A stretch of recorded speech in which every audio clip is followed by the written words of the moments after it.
ਸਤਿ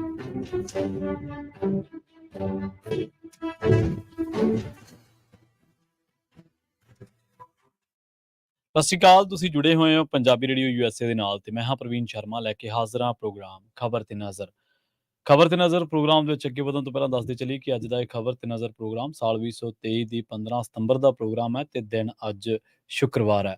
ਸਪਾਂਸਰ ਕਰਦੇ ਨੇ ਖਾਲਸਾ ਇੰਸ਼ੋਰੈਂਸ ਏਜੰਸੀ ਵਾਲੇ, ਜਿਨ੍ਹਾਂ ਤੋਂ ਤੁਸੀਂ ਹਰ ਤਰੀਕੇ ਦੀ ਇੰਸ਼ੋਰੈਂਸ ਲੈ ਸਕਦੇ ਹੋ। ਇੰਸ਼ੋਰੈਂਸ ਬਾਰੇ ਪਤਾ ਕਰਨ ਦੇ ਲਈ ਇਹਨਾਂ ਦਾ ਨੰਬਰ ਹੈ 408-272-2500। ਇਹ ਪਿਛਲੇ 32 ਸਾਲ ਤੋਂ ਇੰਸ਼ੋਰੈਂਸ ਦੇ ਵਿੱਚ ਸ਼ਾਨਦਾਰ ਸੇਵਾਵਾਂ ਦੇ ਰਹੇ ਨੇ ਤੇ ਅਮਰੀਕਾ ਭਰ ਦੇ ਵਿੱਚ ਇੰਸ਼ੋਰੈਂਸ ਕਰਦੇ ਨੇ। ਅੱਜ ਹੀ ਡਾਇਲ ਕਰੋ 408-272-2500। ਟਰਕੀਅਨ ਇਮੀਗ੍ਰੇਸ਼ਨ ਲਾ ਫਰਮ ਵਾਲੇ ਜੇ ਟਰਕੀਅਨ ਅਟਾਰਨੀ ਟਰਕੀਅਨ ਦੇ ਨਾਲ ਤੁਸੀਂ US ਇਮੀਗ੍ਰੇਸ਼ਨ ਬਾਬਤ ਕੋਈ ਵੀ ਸਲਾਹ ਕਰਨੀ, ਕੋਈ ਵੀ ਸਵਾਲ ਪੁੱਛਣਾ ਤੇ ਇਹਨਾਂ ਦਾ ਨੰਬਰ ਹੈ 4159090503। ਗੁਰਦੀਪ ਸਿੰਘ ਬਿਰਦੀ ਕਲੋਬੀ, ਸਤਨਾਮ ਸਿੰਘ ਸ਼ੇਰਗਿੱਲ ਸਿਲਮਾ, ਵਿਸਲਾ ਫੈਮਿਲੀ ਫਰੈਜ਼ਨੋ, ਮਨਦੀਪ ਸਿੰਘ, ਸੰਦੀਪ ਕੌਰ ਸੈਨ ਹੋਜ਼ੇ ਤੇ ਮਨਜੀਤ ਸਿੰਘ ਸੈਨ ਹੋਜ਼ੇ। ਇਹਨਾਂ ਸਾਰੇ ਹੀ ਸਪਾਂਸਰਸ ਦਾ ਬਹੁਤ-ਬਹੁਤ ਧੰਨਵਾਦ। ਤੇ ਜੇਕਰ ਤੁਸੀਂ ਵੀ ਪੰਜਾਬੀ ਰੇਡੀਓ USA ਦੇ ਇਹਨਾਂ ਪ੍ਰੋਗਰਾਮਾਂ ਨੂੰ ਸਪਾਂਸਰ ਕਰਨਾ ਚਾਹੁੰਦੇ ਹੋ ਤਾਂ ਸਟੂਡੀਓ ਦਾ ਨੰਬਰ ਹੈ 408-272-5200। ਪੰਜਾਬੀ ਰੇਡੀਓ USA ਦੇ ਪ੍ਰੋਗਰਾਮ ਖਬਰ ਤੇ ਨਜ਼ਰ ਨੂੰ ਤੁਸੀਂ ਇਸ ਵੇਲੇ ਸੁਣ ਰਹੇ ਹੋ AM FM ਸਟੇਸ਼ਨਸ ਦੇ ਨਾਲ ਰੇਡੀਓ ਸੈਟ ਤੇ, ਨੈਟ ਤੇ, mobile app, social media platforms, Facebook, YouTube ਤੇ ਸੁਣ ਰਹੇ ਹੋ, ਦੇਖ ਰਹੇ ਹੋ। ਸਾਰੇ ਹੀ ਦਰਸ਼ਕਾਂ ਤੇ ਸਰੋਤਿਆਂ ਦਾ ਪ੍ਰੋਗਰਾਮ ਖਬਰ ਤੇ ਨਜ਼ਰ ਦੇ ਵਿੱਚ ਸਵਾਗਤ ਹੈ।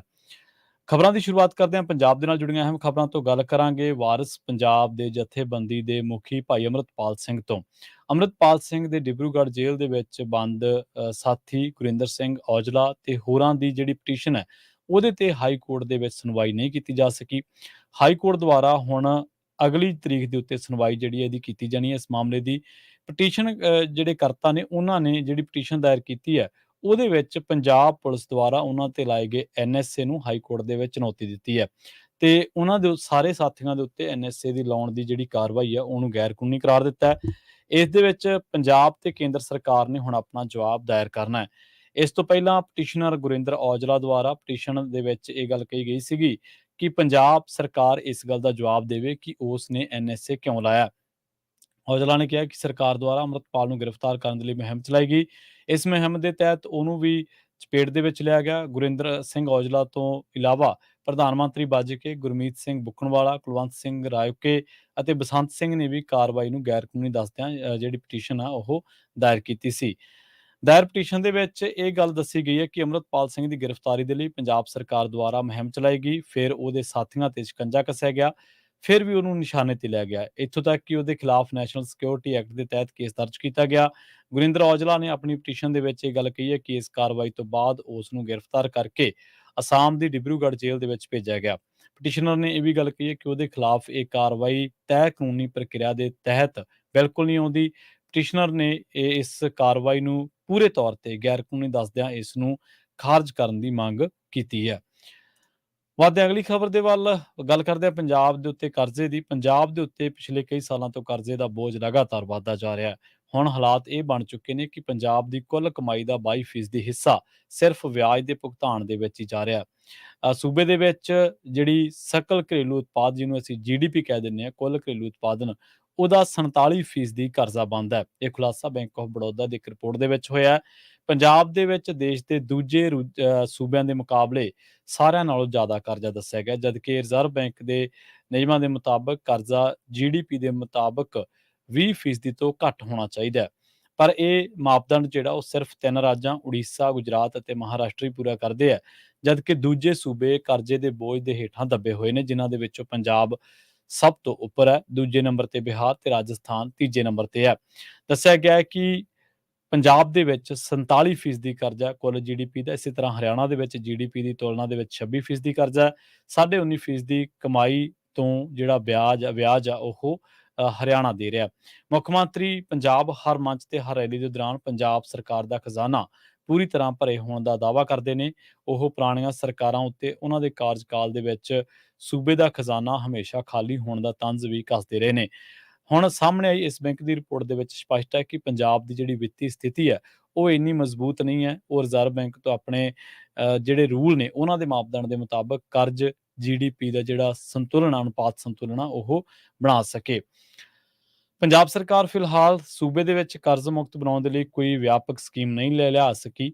ਹਾਲਾਂਕਿ ਸੂਬੇ ਦੇ 2 ਵੱਡੇ ਇਨਵੈਸਟਮੈਂਟ ਸਮਿਟ ਤੇ ਟੂਰਿਜ਼ਮ ਸਮਿਟ ਤੇ ਟਰੈਵਲ ਮਾਰਟ ਕਰਵਾਏ ਗਏ ਨੇ। ਇਹਨਾਂ ਦੇ ਜ਼ਰੀਏ ਉਦਯੋਗਪਤੀਆਂ ਤੇ ਕਾਰੋਬਾਰੀਆਂ ਨੂੰ ਪੰਜਾਬ ਦੇ ਵਿੱਚ ਨਿਵੇਸ਼ ਦੇ ਲਈ ਸੱਦਾ ਦਿੱਤਾ ਗਿਆ। ਪੰਜਾਬ ਸਰਕਾਰ ਵੱਖ-ਵੱਖ ਤਰ੍ਹਾਂ ਦੀਆਂ ਪਾਲਿਸੀਆਂ ਵੀ ਬਣਾ ਰਹੀ ਹੈ। ਦੱਸਿਆ ਜਾ ਰਿਹਾ ਹੈ ਕਿ ਪੰਜਾਬ ਉੱਤੇ ਕਰਜ਼ਾ ਲਗਾਤਾਰ ਵਧਦਾ ਜਾ ਰਿਹਾ। ਅਪ੍ਰੈਲ 2022 ਤੋਂ ਲੈ ਕੇ ਜਨਵਰੀ 2023 ਤੱਕ ਪੰਜਾਬ ਉੱਤੇ ਹੋਰ 32,000 ਕਰੋੜ ਰੁਪਏ ਦਾ ਕਰਜ਼ਾ ਸੀਗਾ, ਜੋ ਕਿ ਜਨਵਰੀ ਤੇ 2023 ਤੱਕ 2,81,000 ਦਾ ਕਰਜ਼ਾ ਹੋ ਚੁੱਕਿਆ। ਅਪ੍ਰੈਲ ਸ਼ਾਇਦ ਇਹ 2020 ਜਿਹੜਾ 20 ਸੰਨ 2000 ਦਾ ਜਿਹੜਾ ਉਹ ਅੰਕੜਾ 2023 ਆਉਂਦਿਆਂ ਹੁਣ ਪੰਜਾਬ ਸਰਕਾਰ ਨੇ 31 ਜਨਵਰੀ 2023 ਤੱਕ 14,000 ਕਰੋੜ ਦਾ ਕਰਜ਼ਾ ਵਾਪਸ ਕੀਤਾ ਹੈ। ਇਹਦੇ ਵਿੱਚ ਸਪੈਸ਼ਲ ਡਰਾਇੰਗ ਫੈਸਿਲਿਟੀ 2259 ਕਰੋੜ ਰੁਪਏ ਵੀ ਸ਼ਾਮਲ ਨੇ। ਜੇਕਰ 2017 ਦੀ ਗੱਲ ਕਰੀਏ ਤਾਂ ਪੰਜਾਬ ਦੇ ਉੱਤੇ 1,82,000 ਕਰੋੜ ਰੁਪਏ ਦਾ ਕਰਜ਼ਾ ਸੀ, ਜੋ ਕਿ 2018 ਦੇ ਵਿੱਚ 1,94 ਕਰੋੜ ਰੁਪਏ ਹੋ ਗਿਆ। 2019 ਦੇ ਵਿੱਚ ਵੱਧ ਕੇ 2,11,000 ਕਰੋੜ। ਪੰਜਾਬ ਦੇ ਵਿੱਚ ਕਰਜ਼ ਵਧਣ ਦਾ ਸਿਲਸਿਲਾ ਜਾਰੀ ਰਿਹਾ ਤਾਂ ਸਾਲ 2020 ਤੋਂ ਵਿੱਚ ਇਹ 2,29,000 ਕਰੋੜ ਤੋਂ ਵੱਧ ਕੇ ਸਾਲ 2021 ਦੇ ਵਿੱਚ ਇਹ ਵੱਧ ਕੇ 2.5 ਲੱਖ ਕਰੋੜ ਰੁਪਏ ਹੋ ਗਿਆ ਤੇ ਸਾਲ 2022 ਦੇ ਅੰਤ ਤੱਕ ਇਹ 2,61,000 ਕਰੋੜ ਤੱਕ ਪਹੁੰਚ ਗਿਆ। ਹੁਣ ਵੀ ਅੰਕੜਿਆਂ ਦੇ ਮੁਤਾਬਕ ਪੰਜਾਬ ਦੇ ਸਿਰ ਇਸ ਵੇਲੇ ਜੇਕਰ ਬੋਰਡਾਂ ਕਾਰਪੋਰੇਸ਼ਨਾਂ ਦਾ ਕਰਜ਼ਾ ਲਾ ਲਿਆ ਜਾਵੇ ਤਾਂ ਪੰਜਾਬ ਦੇ ਵਿੱਚ ਤਕਰੀਬਨ 3 ਲੱਖ ਕਰੋੜ ਰੁਪਏ ਦਾ ਕਰਜ਼ਾ ਤੇ ਪੰਜਾਬ ਦੀ ਆਬਾਦੀ ਵੀ 3 ਕਰੋੜ ਹੈ। ਇਸ ਹਿਸਾਬ ਦੇ ਨਾਲ ਪੰਜਾਬ ਦਾ ਹਰ ਜੰਮਦਾ ਬੱਚਾ 1 ਲੱਖ ਰੁਪਏ ਦਾ ਕਰਜ਼ਾਈ ਹੈ। ਰੁਖ ਕਰਦੇ ਸ੍ਰੀ ਅਨੰਦਪੁਰ ਸਾਹਿਬ ਦਾ ਆਪਣੇ ਹੱਕਾਂ ਦੀ ਲੜਾਈ ਲੜ ਰਹੇ 1,158 ਸਹਾਇਕ ਪ੍ਰੋਫੈਸਰ ਅਤੇ ਲਾਇਬ੍ਰੇਰੀਅਨ ਫਰੰਟ ਪੰਜਾਬ ਦੇ ਮੈਂਬਰਾਂ ਦਾ ਸੂਬੇ ਦੇ ਸਿੱਖਿਆ ਮੰਤਰੀ ਹਰਜੋਤ ਸਿੰਘ ਬੈਂਸ ਦੇ ਜੱਦੀ ਪਿੰਡ ਗੰਭੀਰਪੁਰ ਦੇ ਨਜ਼ਦੀਕ ਲੱਗਿਆ ਧਰਨਾ 15ਵੇਂ ਦਿਨ ਪਹੁੰਚ ਗਿਆ। ਧਰਨੇ ਤੇ ਬੈਠੇ ਫਰੰਟ ਦੇ ਮੈਂਬਰਾਂ ਨੇ ਇਲਜ਼ਾਮ ਲਾਇਆ ਕਿ ਸਰਕਾਰ ਦਾ ਕੋਈ ਵੀ ਨੁਮਾਇੰਦਾ ਇੱਕ ਵਾਰ ਵੀ ਉਹਨਾਂ ਦੀ ਸਾਰ ਲੈਣ ਨਹੀਂ ਆਇਆ ਅਤੇ ਪ੍ਰਸ਼ਾਸਨ ਵੱਲੋਂ ਇਹਨਾਂ ਨੂੰ ਡਰਾਇਆ ਧਮਕਾਇਆ ਜਾ ਰਿਹਾ। ਫਰੰਟ ਦੇ ਕਨਵੀਨਰ ਜਸਵਿੰਦਰ ਕੌਰ ਨੇ ਦੱਸਿਆ ਕਿ ਉਹ ਸਰਕਾਰ ਨੂੰ ਅਪੀਲ ਕਰ ਰਹੇ ਨੇ ਕਿ ਪਹਿਲਾਂ ਜੁਆਇਨ ਕਰਵਾਏ ਗਏ ਉਮੀਦਵਾਰਾਂ ਦੀ ਤਰਜ਼ ਤੇ ਉਹਨਾਂ ਨੂੰ ਵੀ ਕਾਲਜਾਂ ਦੇ ਵਿੱਚ ਨੌਕਰੀ ਤੇ ਜੁਆਇਨ ਕਰਵਾਇਆ ਜਾਵੇ। ਦਿੱਲੀ ਦੇ ਮੁੱਖ ਮੰਤਰੀ ਅਰਵਿੰਦ ਕੇਜਰੀਵਾਲ ਨੇ ਦਿਨੀ ਪੰਜਾਬ ਦੇ ਦੌਰੇ ਤੇ ਨੇ ਤੇ ਉਹਨਾਂ ਨੇ ਕਿਹਾ ਕਿ ਦੇਸ਼ ਦੇ ਕਈ ਸੂਬਿਆਂ ਦੇ ਵਿੱਚ ਵੱਡੇ ਦਾਅਵਿਆਂ ਦੇ ਨਾਲ ਪ੍ਰਚਾਰੀ ਗਈ ਡਬਲ ਇੰਜਨ ਵਾਲੀ ਸਰਕਾਰ ਉੱਥੋਂ ਦੇ ਲੋਕਾਂ ਦੇ ਲਈ ਘਾਤਕ ਸਾਬਤ ਹੋਈ ਹੈ, ਜਦੋਂ ਕਿ ਦੂਜੇ ਪਾਸੇ ਨਵੇਂ ਇੰਜਨ ਵਾਲੀ ਸਰਕਾਰ ਨੇ ਪੰਜਾਬ ਦੇ ਸ਼ਾਸਨ ਦੇ ਵਿੱਚ ਇਨਕਲਾਬੀ ਤਬਦੀਲੀਆਂ ਲਿਆਂਦੀਆਂ ਨੇ। ਕੇਜਰੀਵਾਲ ਨੇ ਇਸ ਬਾਰੇ ਹੋਰ ਆਖਦਿਆਂ ਆਖਿਆ ਕਿ ਉਹਨਾਂ ਨੇ ਮੋਹਾਲੀ ਦੇ ਵਿੱਚ ਸਰਕਾਰ ਸਨਅਤਕਾਰ ਮਿਲਣੀ ਦੇ ਦੌਰਾਨ ਦਿੱਲੀ ਦੇ ਮੁੱਖ ਮੰਤਰੀ ਅਰਵਿੰਦ ਕੇਜਰੀਵਾਲ ਨੇ ਦਾਅਵਾ ਕੀਤਾ ਹੈ ਕਿ ਡਬਲ ਇੰਜਨ ਦੀ ਸਰਕਾਰ ਲੋਕਾਂ ਨੂੰ ਮੂਰਖ ਬਣਾਉਣ ਵਾਲਾ ਜੁਮਲਾ ਹੀ ਸੀ, ਜਦਕਿ ਨਵੇਂ ਇੰਜਨ ਵਾਲੀ ਸਰਕਾਰ ਸਮਾਜ ਦੇ ਹਰੇਕ ਵਰਗ ਦੇ ਲਈ ਭਲਾਈ ਦੇ ਲਈ ਸਮਰਪਿਤ ਅਤੇ ਵਚਨਬੱਧ ਹੈ। ਉਹਨਾਂ ਕਿਹਾ ਕਿ ਕਰੋੜਾਂ ਰੁਪਏ ਦੀ ਲਾਗਤ ਵਾਲੇ ਵੱਡੇ ਪ੍ਰੋਜੈਕਟ ਪੰਜਾਬ ਦੇ ਵਿੱਚ ਉਦਯੋਗਿਕ ਖੇਤਰ ਦੇ ਸਮੂਹਿਕ ਵਿਕਾਸ ਦੇ ਲਈ ਸ਼ੁਰੂ ਕੀਤੇ ਜਾ ਰਹੇ ਨੇ। ਅਰਵਿੰਦ ਕੇਜਰੀਵਾਲ ਨੇ ਕਿਹਾ ਕਿ ਮੁੱਖ ਮੰਤਰੀ ਭਗਵੰਤ ਮਾਨ ਦੀ ਅਗਵਾਈ ਵਿੱਚ ਸਰਕਾਰ ਸੂਬੇ ਦੇ ਸ਼ਾਸਨ ਪ੍ਰਣਾਲੀ ਦੇ ਵਿੱਚ ਕ੍ਰਾਂਤੀਕਾਰੀ ਸੁਧਾਰ ਕਰਨ ਵਾਸਤੇ ਸਖਤ ਮਿਹਨਤ ਦੇ ਨਾਲ ਜੁਟੀ ਹੋਈ ਹੈ। ਇੱਥੇ ਵੀ ਦੱਸਦੇ ਚੱਲੀਏ ਕਿ ਜਿਵੇਂ ਸਕੂਲ ਆਫ ਫੈਮਿਨੈਂਸ ਦਾ ਉਦਘਾਟਨ ਹੋਇਆ ਸੀ ਤਾਂ ਕੁੰਵਰ ਵਿਜੇ ਪ੍ਰਤਾਪ ਸਿੰਘ ਨੇ ਸਰਕਾਰ ਦੇ ਸਕੂਲ ਆਫ ਫੈਮਿਨੈਂਸ ਦੇ ਉਦਘਾਟਨ ਤੇ ਇਸ ਗੱਲ ਦੀ ਜਿਹੜੀ ਆ ਉਹ ਕਾਫੀ ਸਵਾਲ ਖੜੇ ਕੀਤੇ ਸਨ। ਕੁੰਵਰ ਵਿਜੇ ਪ੍ਰਤਾਪ ਕੋਈ ਵਿਰੋਧੀ ਧਿਰਾਂ ਦੇ ਵਿੱਚ ਨਹੀਂ ਹੈ। ਕੁੰਵਰ ਵਿਜੇ ਪ੍ਰਤਾਪ ਸਿੰਘ ਉਹ ਨੇ ਜਿਨ੍ਹਾਂ ਨੇ ਆਪਣੀ ਬੇਅਦਬੀ ਦੇ ਮਾਮਲੇ ਤੋਂ ਬਾਅਦ ਆਪਣੀ ਨੌਕਰੀ ਛੱਡੀ, ਅਸਤੀਫਾ ਦਿੱਤਾ, ਇਲੈਕਸ਼ਨ ਲੜੀ ਤੇ ਉਸ ਤੋਂ ਬਾਅਦ ਲਗਾਤਾਰ ਉਹ ਬੇਅਦਬੀ ਦੇ ਮਾਮਲੇ ਉੱਤੇ ਸਰਕਾਰ ਨੂੰ ਘੇਰਦੇ ਨੇ ਤੇ ਉਹਨਾਂ ਨੇ ਪਿਛਲੇ ਦਿਨੀ ਵਿਧਾਨ ਸਭਾ ਦੀ ਬਣੀ ਕਮੇਟੀ ਤੋਂ ਵੀ ਆਪਣਾ ਅਸਤੀਫਾ ਦੇ ਦਿੱਤਾ ਸੀ ਤੇ ਕੁਲਤਾਰ ਸੰਧਵਾਂ ਦੀ ਮੌਜੂਦਗੀ ਦੇ ਵਿੱਚ ਉਹਨਾਂ ਨੇ ਕਿਹਾ ਸੀਗਾ ਕਿ ਮੈਨੂੰ ਨਹੀਂ ਲੱਗਦਾ ਕਿ ਹੁਣ ਪੰਜਾਬ ਦੇ ਵਿੱਚ ਬੇਅਦਬੀ ਦੇ ਮਾਮਲਿਆਂ ਤੇ ਇਨਸਾਫ ਮਿਲੂਗਾ। ਗੱਲ ਕਰਦੇ ਹਾਂ ਮਾਨ ਸਾਹਿਬ ਦੇ ਬਿਆਨ ਦੀ। ਕੇਂਦਰ ਸਰਕਾਰ ਵੱਲੋਂ ਬਾਸਮਤੀ ਦੀ ਬਰਾਮਦ ਉੱਤੇ ਲਾਈਆਂ ਪਾਬੰਦੀਆਂ ਨੂੰ ਪੰਜਾਬ ਅਤੇ ਕਿਸਾਨ ਵਿਰੋਧੀ ਕਦਮ ਦੱਸਦਿਆਂ ਪੰਜਾਬ ਦੇ ਮੁੱਖ ਮੰਤਰੀ ਭਗਵੰਤ ਮਾਨ ਨੇ ਕੇਂਦਰ ਪਾਸੋਂ ਇਸ ਆਪਹੁਦਰੇ ਫੈਸਲੇ ਨੂੰ ਤੁਰੰਤ ਵਾਪਸ ਲੈਣ ਦੀ ਮੰਗ ਕੀਤੀ ਹੈ। ਪੰਜਾਬ ਖੇਤੀਬਾੜੀ ਯੂਨੀਵਰਸਿਟੀ ਦੇ ਵਿੱਚ 2 ਰੋਜ਼ਾ ਕਿਸਾਨ ਮੇਲੇ ਦੇ ਆਖਰੀ ਦਿਨ ਮੇਲੇ ਦੇ ਵਿੱਚ ਪਹੁੰਚੇ ਵੱਡੀ ਗਿਣਤੀ ਦੇ ਵਿੱਚ ਕਿਸਾਨਾਂ ਨੂੰ ਸੰਬੋਧਨ ਕਰਦਿਆਂ ਮੁੱਖ ਮੰਤਰੀ ਨੇ ਦੁੱਖ ਦੇ ਨਾਲ ਕਿਹਾ ਕਿ ਕੇਂਦਰ ਸਰਕਾਰ ਦਾ ਇਹ ਫੈਸਲਾ ਬੇਤੁਕਾ ਫੈਸਲਾ ਕਿਸਾਨਾਂ ਦੇ ਨਾਲ ਵਪਾਰੀਆਂ ਨੂੰ ਆਰਥਿਕ ਤੌਰ ਤੇ ਵੱਡਾ ਨੁਕਸਾਨ ਪਹੁੰਚਾਏਗਾ। ਉਹਨਾਂ ਕਿਹਾ ਕਿ ਕੇਂਦਰ ਨੇ ਬਾਸਮਤੀ ਚੌਲਾਂ ਦਾ ਘੱਟੋ ਘੱਟ ਬਰਾਮਦ ਮੁੱਲ $1,200 ਪ੍ਰਤੀ ਟਨ ਤੈਅ ਕਰ ਦਿੱਤਾ, ਜਿਸ ਦੇ ਨਾਲ ਬਾਸਮਤੀ ਦੀਆਂ ਘਰੇਲੂ ਕੀਮਤਾਂ ਉੱਤੇ ਬੁਰਾ ਅਸਰ ਪਵੇਗਾ। ਮੁੱਖ ਮੰਤਰੀ ਨੇ ਕਿਹਾ ਕਿ ਮਿਹਨਤਕਸ਼ ਕਿਸਾਨ ਖੇਤੀ ਲਾਗਤਾਂ ਵਧਣ ਅਤੇ ਘੱਟ ਭਾਅ ਮਿਲਣ ਕਰਕੇ ਪਹਿਲਾਂ ਹੀ ਸੰਕਟ ਦੇ ਵਿੱਚ ਡੁੱਬੇ ਹੋਏ ਨੇ।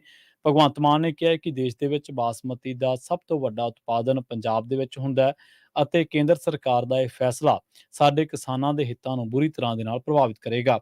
ਮੁੱਖ ਮੰਤਰੀ ਨੇ ਕਿਹਾ ਕਿ ਪੰਜਾਬ ਸਰਕਾਰ ਸੂਬੇ ਦੇ ਵਿੱਚ ਫਸਲੀ ਵਿਭਿੰਨਤਾ ਦੇ ਤਹਿਤ ਮੂੰਗੀ, ਬਾਸਮਤੀ ਅਤੇ ਹੋਰ ਬਦਲੀਆਂ ਫਸਲਾਂ ਨੂੰ ਉਤਸ਼ਾਹਿਤ ਕਰਨ ਦੇ ਲਈ ਵੱਡੇ ਪੱਧਰ ਤੇ ਉਪਰਾਲੇ ਕਰ ਰਹੀ ਹੈ, ਪਰ ਦੂਜੇ ਪਾਸੇ ਕੇਂਦਰ ਦੀਆਂ ਅਜਿਹੀਆਂ ਨੀਤੀਆਂ ਦੇ ਨਾਲ ਸਾਡੀ ਮੁਹਿੰਮ ਨੂੰ ਧੱਕਾ ਲੱਗਿਆ। ਮੁੱਖ ਮੰਤਰੀ ਨੇ ਕਿਹਾ ਕਿ ਕੇਂਦਰ ਸਰਕਾਰ ਦਾ ਇੱਕ ਕਦਮ ਕਿਸਾਨ ਵਿਰੋਧੀ ਹੈ ਤੇ ਪੰਜਾਬ ਵਿਰੋਧੀ ਵੀ ਹੈ।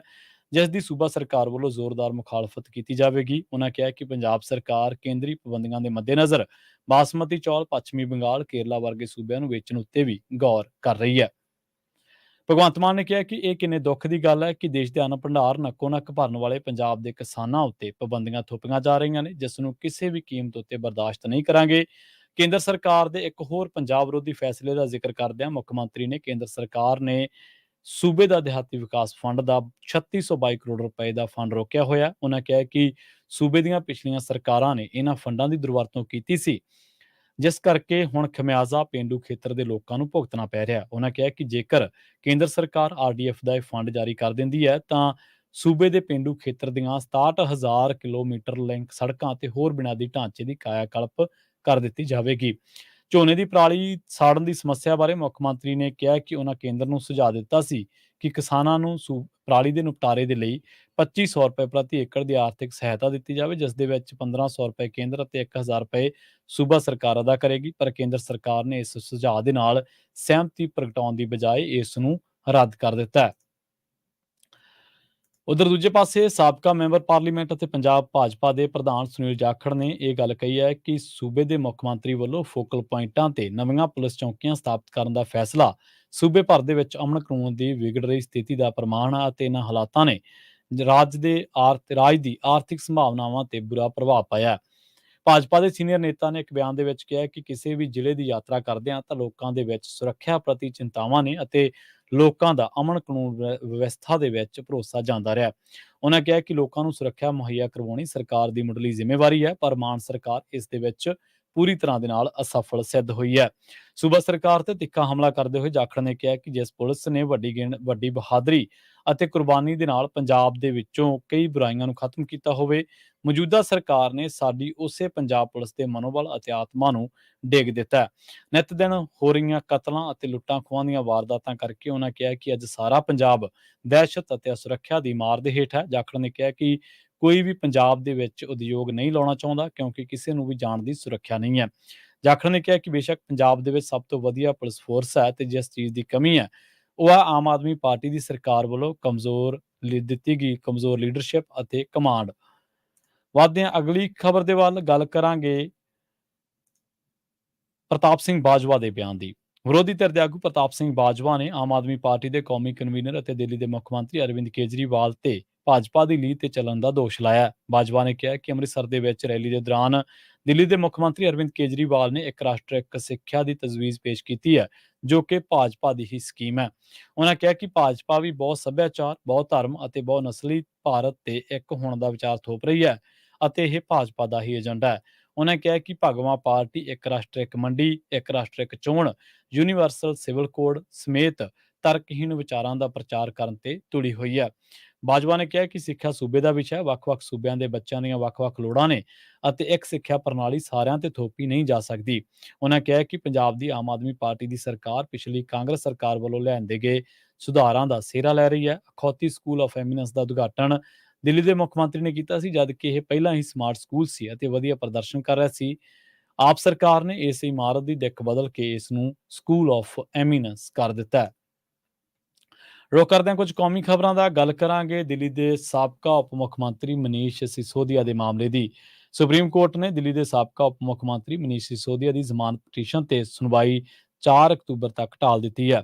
ਸਿਸੋਦੀਆ ਨੂੰ ਇਸ ਸਾਲ ਫਰਵਰੀ ਦੇ ਵਿੱਚ ਸ਼ਰਾਬ ਘੁਟਾਲੇ ਦੇ ਮਾਮਲੇ ਦੇ ਵਿੱਚ ਗ੍ਰਿਫਤਾਰ ਕੀਤਾ ਗਿਆ ਸੀ। ਸੁਣਵਾਈ ਦੇ ਦੌਰਾਨ ਜਦੋਂ ਮਾਮਲਾ ਸਾਹਮਣੇ ਆਇਆ ਤਾਂ ਜਸਟਿਸ ਸੰਜੀਵ ਖੰਨਾ ਅਤੇ ਜਸਟਿਸ ਐਸਵੀਐਸ ਭੱਟੀ ਦੀ ਬੈਂਚ ਨੇ ਕਿਹਾ ਕਿ ਅਦਾਲਤ ਸ਼ੁੱਕਰਵਾਰ ਜਾਂ ਕਿਸੇ ਹੋਰ ਦਿਨ ਪਟੀਸ਼ਨਾਂ ਤੇ ਸੁਣਵਾਈ ਕਰ ਸਕਦੀ ਹੈ। ਦਿੱਲੀ ਦੇ ਸਾਬਕਾ ਉਪ ਮੁੱਖ ਮੰਤਰੀ ਮਨੀਸ਼ ਸਿਸੋਦੀਆ ਦੀ ਤਰਫੋਂ ਅਦਾਲਤ ਦੇ ਵਿੱਚ ਪੇਸ਼ ਹੋਏ ਸੀਨੀਅਰ ਵਕੀਲ ਅਭਿਸ਼ੇਕ ਮਨੂ ਸਿੰਘਵੀ ਨੇ ਨਿਯਮਤ ਜ਼ਮਾਨਤ ਤੇ ਬਹਿਸ ਕਰਨ ਦੇ ਲਈ 3 ਤੋਂ 4 ਘੰਟੇ ਦਾ ਸਮਾਂ ਮੰਗਿਆ। ਸਿੰਘਵੀ ਨੇ ਮਾਮਲੇ ਨੂੰ ਲੈ ਕੇ ਮੀਡੀਆ ਦੇ ਵਿੱਚ ਲਗਾਤਾਰ ਪ੍ਰਕਾਸ਼ਿਤ ਹੋ ਰਹੀਆਂ ਖਬਰਾਂ ਤੇ ਵੀ ਇਤਰਾਜ਼ ਜਤਾਇਆ। ਇਸ ਤੇ ਜਸਟਿਸ ਸੰਜੀਵ ਖੰਨਾ ਦੀ ਅਗਵਾਈ ਵਾਲੇ ਬੈਂਚ ਨੇ ਕਿਹਾ ਕਿ ਅਦਾਲਤ ਇਹਨਾਂ ਰਿਪੋਰਟਾਂ ਤੇ ਧਿਆਨ ਨਹੀਂ ਦਿੰਦੀ। ਇਸ ਤੋਂ ਬਾਅਦ ਇਹ ਮਾਮਲਾ ਅਗਲੀ ਸੁਣਵਾਈ ਤੱਕ ਢਾਲ ਦਿੱਤਾ ਗਿਆ। ਸਿੰਘਵੀ ਨੇ ਕਿਹਾ ਕਿ ਉਹਨਾਂ ਨੇ ਬੈਂਚ ਨੂੰ 4 ਅਕਤੂਬਰ ਨੂੰ ਮਾਮਲੇ ਦੀ ਸੁਣਵਾਈ ਕਰਨ ਦੀ ਬੇਨਤੀ ਕੀਤੀ ਸੀ। ਉਹਨਾਂ ਕਿਹਾ ਕਿ ਸੁਣਵਾਈ ਦੇ ਵਿੱਚ ਕਾਫੀ ਸਮਾਂ ਲੱਗ ਸਕਦਾ ਹੈ। ਕੇਂਦਰੀ ਏਜੰਸੀਆਂ ਦੀ ਤਰਫੋਂ ਵਧੇਕ ਸੋਲਿਸਿਟਰ ਐਸਵੀਐਸ ਰਾਜੂ ਅਦਾਲਤ ਦੇ ਵਿੱਚ ਪੇਸ਼ ਹੋਇਆ ਸੀ। ਮਨੀਸ਼ ਸਿਸੋਦੀਆ ਨੇ ਆਪਣੀ ਬਿਮਾਰ ਪਤਨੀ ਸੀਮਾ ਨੂੰ ਮਿਲਣ ਦੇ ਲਈ ਮਨੁੱਖੀ ਆਧਾਰ ਤੇ ਅੰਤਰਿਮ ਜ਼ਮਾਨਤ ਦੀ ਅਰਜ਼ੀ ਦਾਇਰ ਕੀਤੀ ਹੈ। ਕੁਝ ਮੈਡੀਕਲ ਰਿਪੋਰਟਾਂ ਵੀ ਸਾਹਮਣੇ ਆਈਆਂ ਨੇ ਜੋ ਸੀਮਾ ਦੀ ਵਿਗੜਦੀ ਹਾਲਾਤ ਨੂੰ ਬਿਆਨ ਕਰਦੀਆਂ ਨੇ। ਰੁੱਖ ਕਰਦੇ ਹਾਂ ਹਰਿਆਣਾ ਦਾ ਨੌ ਹਿੰਸਾ ਮਾਮਲੇ ਦੇ ਵਿੱਚ ਕਾਂਗਰਸੀ ਵਿਧਾਇਕ ਮਾਮਨ ਖਾਨ ਦੀ ਗ੍ਰਿਫਤਾਰੀ ਤੋਂ ਬਾਅਦ ਜ਼ਿਲ੍ਹੇ ਦੇ ਵਿੱਚ ਧਾਰਾ 144 ਲਾਗੂ ਕਰ ਦਿੱਤੀ ਗਈ ਹੈ। ਇਸ ਦੇ ਨਾਲ ਹੀ 16 ਸਤੰਬਰ ਦੀ ਅੱਧੀ ਰਾਤ 12 ਵਜੇ ਤੱਕ ਇੰਟਰਨੈਟ ਸੇਵਾਵਾਂ ਬੰਦ ਕਰ ਦਿੱਤੀਆਂ ਗਈਆਂ ਨੇ। ਇਸ ਤੋਂ ਇਲਾਵਾ ਸ਼ੁੱਕਰਵਾਰ ਨੂੰ ਘਰਾਂ ਦੇ ਵਿੱਚ ਨਮਾਜ਼ ਅਦਾ ਕਰਨ ਦੇ ਨਿਰਦੇਸ਼ ਵੀ ਦਿੱਤੇ ਗਏ ਨੇ। ਮੋਮਨ ਖਾਨ ਦੀ ਗ੍ਰਿਫਤਾਰੀ ਤੋਂ ਬਾਅਦ ਹਰਿਆਣਾ ਸਰਕਾਰ ਨੇ ਇਹ ਵੱਡਾ ਫੈਸਲਾ ਲਿਆ। ਦੱਸ ਦਈਏ ਕਿ ਮੋਮਨ ਖਾਨ ਨੂੰ ਵੀਰਵਾਰ ਨੂੰ ਰਾਜਸਥਾਨ ਤੋਂ ਗ੍ਰਿਫਤਾਰ ਕੀਤਾ ਗਿਆ ਸੀ। ਇਸ ਤੋਂ ਬਾਅਦ ਜ਼ਿਲ੍ਹੇ ਦੇ ਵਿੱਚ ਸੁਰੱਖਿਆ ਵਧਾ ਦਿੱਤੀ ਗਈ ਹੈ। ਨੌ ਜ਼ਿਲ੍ਹੇ ਦੇ ਵਿੱਚ ਕਾਂਗਰਸੀ ਵਿਧਾਇਕ ਮਾਮਨ ਖਾਨ ਦੀ ਗ੍ਰਿਫਤਾਰੀ ਤੋਂ ਬਾਅਦ ਇਲਾਕੇ ਦੇ ਵਿੱਚ ਤਣਾਅ, ਹਿੰਸਾ, ਜਨਤਕ ਅਤੇ ਨਿੱਜੀ ਜਾਇਦਾਦ ਨੂੰ ਨੁਕਸਾਨ ਪਹੁੰਚਾਉਣ ਅਤੇ ਜਨਤਕ ਸ਼ਾਂਤੀ ਭੰਗ ਹੋਣ ਦੇ ਡਰ ਕਰਕੇ ਧਾਰਾ 144 ਲਾਉਣ ਦਾ ਫੈਸਲਾ ਲਿਆ ਗਿਆ। ਭੜਕਾਊ ਸਮੱਗਰੀ ਫੈਲਾਉਣ ਅਤੇ ਝੂਠੀਆਂ ਅਫਵਾਹਾਂ ਰਾਹੀਂ ਇੰਟਰਨੈਟ ਸੇਵਾਵਾਂ ਦੀ ਦੁਰਵਰਤੋਂ ਦੀ ਸੰਭਾਵਨਾ ਦੇ ਮੱਦੇਨਜ਼ਰ ਇੰਟਰਨੈਟ ਸੇਵਾਵਾਂ ਬੰਦ ਕਰ ਦਿੱਤੀਆਂ ਗਈਆਂ ਨੇ। ਲੋਕਾਂ ਨੂੰ ਹੁਕਮਾਂ ਦੀ ਸਖਤੀ ਦੇ ਨਾਲ ਪਾਲਣਾ ਕਰਨ ਦੀ ਹਦਾਇਤ ਕੀਤੀ ਗਈ ਹੈ। ਇਸ ਦੇ ਨਾਲ ਹੀ ਸ਼ੁੱਕਰਵਾਰ ਨੂੰ ਮੁਸਲਿਮ ਭਾਈਚਾਰੇ ਦੀ ਜੁਮੇ ਦੀ ਨਮਾਜ਼ ਘਰ ਦੇ ਵਿੱਚ ਪੜ੍ਹਨ ਦੇ ਹੁਕਮ ਦਿੱਤੇ ਗਏ ਨੇ। ਮਾਮਨ ਖਾਨ ਦੀ ਗ੍ਰਿਫਤਾਰੀ ਤੋਂ ਬਾਅਦ ਪੁਲਿਸ ਨੇ ਇਹਤਿਆਤ ਵਜੋਂ ਸਾਰੀਆਂ ਪਾਬੰਦੀਆਂ ਲਾ ਦਿੱਤੀਆਂ ਨੇ। ਇਸ ਦੇ ਨਾਲ ਹੀ ਪੰਜਾਬੀ ਖਬਰਾਂ ਦੇ ਇਸ ਬੁਲੇਟਿਨ ਦੇ ਵਿੱਚ ਹੁਣ ਤੱਕ ਲਈ ਬਸ ਇੰਨਾ ਹੀ। ਮੈਨੂੰ ਪ੍ਰਵੀਨ ਸ਼ਰਮਾ ਨੇ ਦਿਓ ਇਜਾਜ਼ਤ। ਜੁੜੇ ਰਹੋ ਪੰਜਾਬੀ ਰੇਡੀਓ USA ਦੇ ਨਾਲ। ਤੇ ਆਖਿਰ ਦੇ ਵਿੱਚ ਇੱਕ ਵਾਰ ਫਿਰ ਤੋਂ ਤੁਹਾਨੂੰ ਸਭ ਨੂੰ ਪਿਆਰ ਸਤਿਕਾਰ ਸਹਿਤ ਸਤਿ ਸ਼੍ਰੀ ਅਕਾਲ।